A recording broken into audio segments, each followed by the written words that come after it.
आज मैं जो बात तुमसे साझा करने जा रहा हूं, वो उन लोगों के लिए एक बड़ा झटका हो सकती है जो औसत दर्जे में फंसे रहने को अपनी आदत बना चुके हैं। जरा सोचो कि तुम्हारे पास पहले से ही हर वो चीज मौजूद है जो तुम्हें एक विजेता बनाने के लिए चाहिए, मगर तुम खुद उस पर भरोसा नहीं करते। सोचो कि तुम्हें जीत से सिर्फ तुम्हारा नजरिया ही अलग करता है। कितनी बार तुमने इतना ज्यादा सोच लिया कि कुछ करने का मौका ही खो दिया। मैंने भी ये कई बार महसूस किया, खासकर जब मैंने पत्रकारिता की दुनिया में कदम रखा था। ये तय करते हुए कि कौन सी कहानी दुनिया को बतानी है, गलत होने का डर मुझे रोकता था। लेकिन जब मैंने एंड्रयू कार्नेगी से बात की, जो उस वक्त दुनिया का सबसे अमीर इंसान था, तब मैंने एक निर्णय की असली अहमियत को समझा। उसने मुझे बताया कि सफलता किसी तोहफे की तरह नहीं दी जाती। ये सिर्फ उन लोगों के हिस्से में आती है जो एक रास्ता चुनने और पूरी ताकत से उस पर चलने की हिम्मत रखते हैं। मैंने तब जाना कि हर एक पल जो मैंने शंका में खोया, वो असल में मेरी जिंदगी का एक पल कम हो गया। सोचो कितने दरवाजे सिर्फ इसलिए नहीं खुले क्योंकि तुमने सही समय का इंतजार किया। सच तो यह है कि जिंदगी कभी नहीं रुकती उन लोगों के लिए जो हिचकते रहते हैं। मौके कभी भी तुम्हारे दरवाजे पर दो बार नहीं खटखटाते। कार्नेगी ने मुझे बताया था कि अपने शुरुआती दिनों में उसे भी नहीं पता था कि वो दुनिया का सबसे बड़ा स्टील साम्राज्य खड़ा पाकर पाएगा या नहीं, लेकिन उसने किसी और की पुष्टि का इंतजार नहीं किया। उसने बस ये निर्णय लिया कि वो ये करेगा और फिर उसने काम शुरू कर दिया। यही मैंने देखा कि निर्णय ही असल में हर सफलता की जड़ होता है। और तुम? कितनी बार तुम सिर्फ इसलिए फंसे रह गए क्योंकि तुम ये सोचते रहे कि क्या होगा अगर सब गलत हो गया तो? क्या तुम भी उस भरोसे का इंतजार कर रहे हो जो शायद दुनिया तुम्हें कभी नहीं देगी? मैं तुम्हें अपनी जिंदगी से एक सबक देना चाहता हूं। तुम्हारे पास सिर्फ एक गारंटी है, वो है तुम्हारी अपनी निर्णय लेने की ताकत। असमंजस सपनों को चुपचाप खा जाता है, मौके बर्बाद कर देता है और पूरे साल बस शक में ही खो देता है।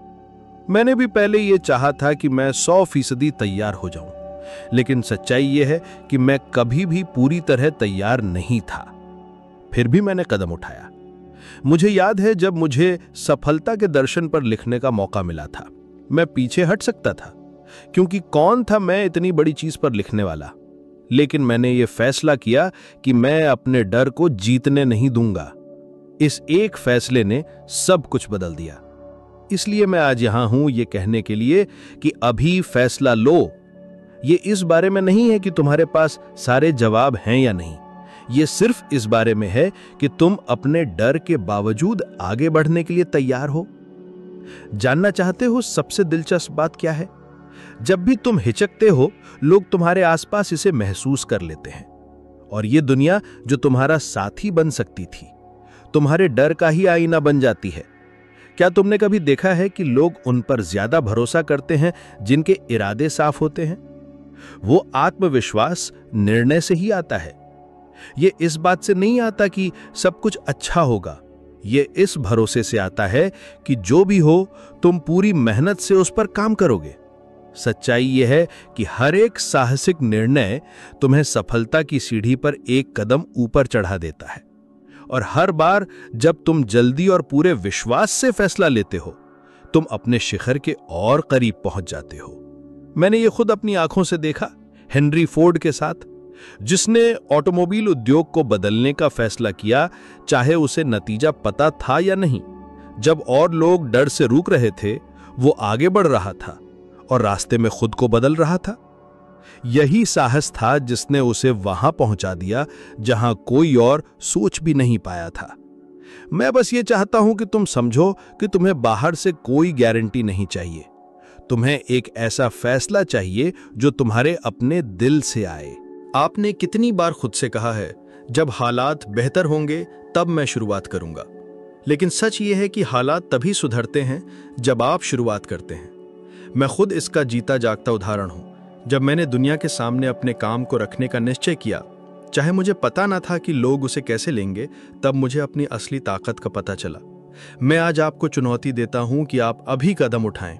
किसी ऐसी चीज के बारे में सोचें जिसे आप महीनों से, शायद सालों से टालते आ रहे हैं। तय कर लें, खुद से कहें, मैं इसे करूंगा और आज ही पहला कदम बढ़ाएं, क्योंकि हर कदम जो आप पूरे विश्वास के साथ उठाते हैं आपकी आत्मविश्वास को और मजबूत करता है और आखिरकार वही आत्मविश्वास सफलता की नींव रखता है।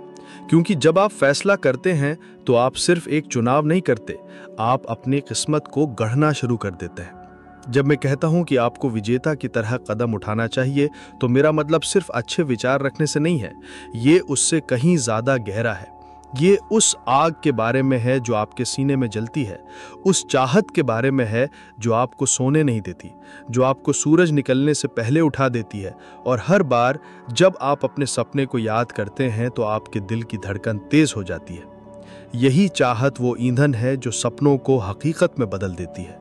मैंने इसे बार बार खुद महसूस किया है और मैं पूरे विश्वास से कह सकता हूं कि जो लोग सिर्फ कोशिश करना चाहते हैं वे पहाड़ नहीं हिला सकते, लेकिन जिनके पास जलती हुई इच्छा होती है वे असंभव को भी संभव कर देते हैं। गहराई से सोचें, कितनी बार आपने दिन में सपने देखे हैं, उस जीवन की कल्पना की है जिसे आप चाहते हैं, लेकिन तभी वो आवाज उठती है, ये व्यवहारिक नहीं है, ये सुरक्षित नहीं है। मैंने भी पहले ऐसे ही सोचा था, लेकिन मैंने सीखा कि सच्ची चाहत सुरक्षा की परवाह नहीं करती, वो स्वतंत्रता चाहती है, वो जीवन चाहती है। थॉमस एडिसन उदाहरण के लिए ने सच में दीपक को जलते हुए देखने से पहले 1000 से भी ज्यादा बार असफलता झेली, लेकिन क्या आपको लगता है कि उसे इस बात की परवाह थी कि लोग क्या कहेंगे? बिल्कुल नहीं। वो पूरी तरह से इस इच्छा से भरा हुआ था कि दुनिया को रोशनी दे सके। मुझे वो रातें याद हैं जब मैं अपने डेस्क पर बैठा रहता था, पूरे दिन लिखने के बाद पूरी तरह से इस विचार में डूबा हुआ कि मुझे दुनिया को विचारों की शक्ति के बारे में बताना है। ये कोई क्षणिक इच्छा नहीं थी, ये एक जुनून बन गया था। ऐसा लगता था कि अगर मैंने इसे कागज पर नहीं उतारा तो मेरा दिमाग फट जाएगा।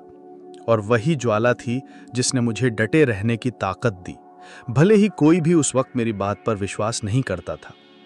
ऐसी इच्छा इजाजत नहीं मांगती, ये आपके शरीर के हर हिस्से पर अधिकार जमा लेती है। लेकिन मैं चाहता हूं कि आप एक पल के लिए रुकें और खुद से पूछें, आप वास्तव में क्या चाहते हैं? वो नहीं जो दूसरों ने आपको सिखाया है कि आपको चाहिए, नहीं वो जो दूसरों को सही लगता है, बल्कि वो जो आपके दिल की धड़कन को तेज कर देता है। जब आपको इसका जवाब मिल जाए तो उसे सिर्फ एक सपना मत समझें, उसे अपने जीवन का सबसे बड़ा मिशन मानें। इसे कागज पर लिखकर कहीं ऐसा रखें जहां आप उसे हर दिन देख सकें, और उससे भी ज्यादा इस जीवन को ऐसे देखें जैसे ये पहले से ही सच हो। उस गर्व को महसूस करें, उस खुशी को महसूस करें, उस आज़ादी को महसूस करें, क्योंकि जब आप हर दिन इस भावना को जीते हैं तो आप अपनी इच्छा को एक ऐसी ताकत में बदल देते हैं जिसे कोई नहीं रोक सकता। मैं चाहता हूं कि आप याद रखें कि क्या हुआ था महामंदी के समय 1930 के दशक में। हजारों लोग सब कुछ खो बैठे, घर, नौकरी, यहां तक कि उम्मीद भी। लेकिन इस अराजकता के बीच भी कुछ लोग ऐसे थे जिन्होंने हार मानने से इनकार कर दिया।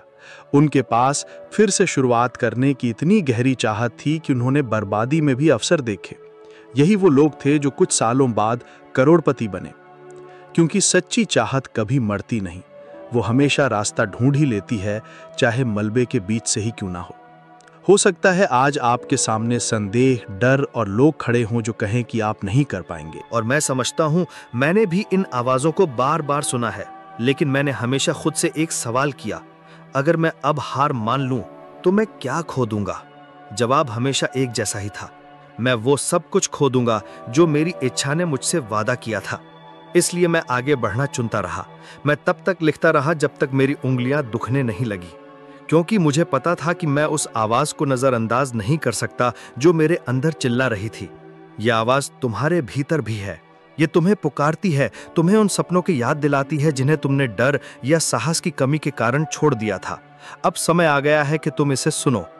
मैं चाहता हूं कि तुम खुद को चुनौती दो और इस इच्छा को इस तरह से जियो जैसे ये तुम्हारा आखिरी दिन हो, क्योंकि जिंदगी उनका इंतजार नहीं करती जो हिचकिचाते हैं, और जीत केवल उन्हीं को मिलती है जो अपनी इच्छा को एक अडिग वचन बना लेते हैं।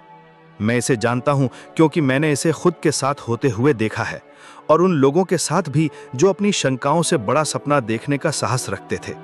अगर आज तुम्हें लगता है कि तुम्हारे अंदर ये आग जल रही है तो इसे अनदेखा मत करो, इसे पोषित करो, इसका ध्यान रखो और सबसे जरूरी ऐसे काम करो जैसे ये पहले से ही सच हो, क्योंकि जब तुम अपनी इच्छा को एक निश्चितता मानते हो, ना कि बस एक संभावना, तो पूरी दुनिया इसको तुम्हारी सच्चाई बनाने की साजिश रचती है। मैंने इसे इतनी बार होते हुए देखा है कि अब मैं इस पर शक नहीं कर सकता, और तुम भी देखोगे अगर तुमने तय कर लिया कि अब खुद पर कभी शक नहीं करोगे। जिंदगी ने मुझे सिखाया है कि जिन लोगों को तुम अपने करीब आने देते हो, उनकी गुणवत्ता का बहुत बड़ा असर होता है। मैंने खुद अपनी आंखों से देखा है कि इससे सब कुछ कैसे बदल सकता है। जब मैं बस एक युवा पत्रकार था, तो मैं ये नहीं समझता था कि मेरी बातें कितनी गहराई से मेरे विचारों को आकार देती थीं। मैं उन लोगों के बीच रहता था जो बस कमी देखते थे, हमेशा शिकायत करते रहते थे और मानते थे कि सफलता बस कुछ गिने चुने खुशकिस्मत लोगों को ही मिलती है। और बहुत लंबे समय तक मैं भी ऐसा ही सोचता था। लेकिन ये सब बदल गया जब मैंने ऐसे लोगों से मेलझोल बढ़ाया, जैसे कि एंड्रू कार्नेगी, जो वहां भी अवसर देख लेते थे जहां कोई और नहीं देखता था। तभी मुझे महसूस हुआ कि हमारा माहौल हम पर कितनी अदृश्य शक्ति रखता है। क्या तुमने कभी गौर किया है कि तुम्हारे आसपास के लोग ये तय करने में कितने असरदार होते हैं कि तुम क्या संभव मानते हो? अगर तुम हमेशा ऐसे लोगों के बीच रहो जो हर चीज की शिकायत करते रहते हैं, तो तुम्हें भी लगने लगेगा कि जिंदगी बस मुश्किलों, कमी और डर का नाम है। लेकिन अगर तुम ऐसे लोगों की बातें सुनो जो ऊंचा सपना देखते हैं, जो मेहनत करते हैं और जो असंभव को चुनौती देने का साहस रखते हैं, तो तुम भी दुनिया को एक नए नजरिए से देखोगे। यही मैंने समझा जब मैं हेनरी फोर्ड से मिला। वो और थॉमस एडिसन भले ही कई मायनों में प्रतियोगी थे, लेकिन उन्हें यह पता था कि साथ रहकर विचारों का आदान प्रदान करके अपने दृष्टिकोण को बड़ा किया जा सकता है। उन्हें पता था कि महानता अकेलेपन में पैदा नहीं होती, ये तब पैदा होती है जब महान दिमाग एक दूसरे से मिलते हैं और एक दूसरे को चुनौती देते हैं। मुझे याद है एक सुबह जब मैं सूरज उगने से पहले ही जाग गया, अपने दिल में उन शंकाओं का भार महसूस करते हुए जो मुझे निगलने को तैयार थीं। मैं अपने काम के एक बेहद अहम हिस्से को लिख रहा था, लेकिन असफल होने का डर मुझे रुकने पर मजबूर कर रहा था। उसी पल मैंने खुद को संभाला, आईने के सामने खड़ा हुआ और जोर से कहा, मैं कर सकता हूं, मैं जीतूंगा। वहां सिर्फ मैं और मेरा अक्स था, लेकिन मुझे लगा जैसे मैंने पूरी दुनिया से ये कह दिया हो। और जानो क्या हुआ? वो शब्द धीरे धीरे सच्चाई में बदलने लगे। हर बार जब मैंने वो शब्द कहे, मेरे भीतर थोड़ी और ताकत महसूस होने लगी। यही ताकत मैं चाहता हूं कि तुम आज महसूस करो। मैं जानता हूं ये सब बहुत साधारण लग सकता है, शायद तुम्हें लगे कि खुद पर इतना यकीन करना बेवकूफ़ी है, लेकिन जरा उन्हें देखो जिन्होंने इतिहास रचा। अब्राहम लिंकन से लेकर जो कई बार असफल हुए जब तक कि वो राष्ट्रपति नहीं बने, एडिसन तक जिसने हजारों बार असफलता के बाद दुनिया को रोशनी दी। वो वहां इसलिए नहीं पहुंचे क्योंकि दुनिया ने पहले उन्हें सराहा। उन्होंने वहां तक पहुंचने में कामयाबी पाई क्योंकि उन्होंने अपनी किस्मत पर संदेह को हावी नहीं होने दिया। मैं चाहता हूं कि तुम सोचो उन सब चीजों के बारे में जो आज तुम्हें रोक रही हैं। अस्वीकार किए जाने का डर, असफलता का डर, ये डर कि तुम काफी अच्छे नहीं हो। अब सोचो कि अगर तुम उन डर को देखकर ये कह सको कि मैं नहीं मानता कि ये मेरी जिंदगी को तय करें, यही फैसला है जीत की ओर पहला कदम। और फर्क नहीं पड़ता कि तुम कितनी बार गिरोगे, खुद पर यकीन ही वो चीज है जो तुम्हें बार बार उठाएगी, जब तक कि वो लोग जिन्होंने तुम पर शक किया आखिरकार तुम्हारी ताकत को मानने पर मजबूर ना हो जाए। विश्वास कभी परफेक्शन से पैदा नहीं होता, वो तब पैदा होता है जब तुम ये तय कर लेते हो कि अब बहाने बनाकर छिपना बंद करोगे, जब तुम कांपते हुए भी कदम उठाने का फैसला करते हो। क्योंकि दुनिया मेरे दोस्त ये तय नहीं करती कि कौन जीतेगा, दुनिया सिर्फ उनका जवाब देती है जो सबसे पहले खुद पर भरोसा करना सीखते हैं। मैं खुद इस बात का जीता जागता सबूत हूं, और तुम भी बन सकते हो अगर तुम ये मानकर जीना शुरू कर दो कि जीत पहले से तुम्हारी है। दुनिया हमेशा उनका साथ देगी जो सबसे पहले खुद पर यकीन करना जानते हैं। यही वो बिंदु है जो सब कुछ बदल देता है, वो फैसला कि तुम्हारे शक से बड़े हो जाओ, उस डर से भी जो तुम्हें रोकना चाहता है। अब मैं चाहता हूं कि तुम इस जर्नी को आगे बढ़ाओ। एक नया वीडियो तुम्हारी स्क्रीन पर आ रहा है जो तुम्हें अगले पायदान तक पहुंचने में मदद करेगा, ताकि कल तुम कम से कम 1% बेहतर बन सको जितना कि तुम आज हो। शुक्रिया इस सफर में मेरे साथ बने रहने के लिए, और मैं अगले वीडियो में तुम्हारा इंतजार करूंगा। हम साथ चलेंगे।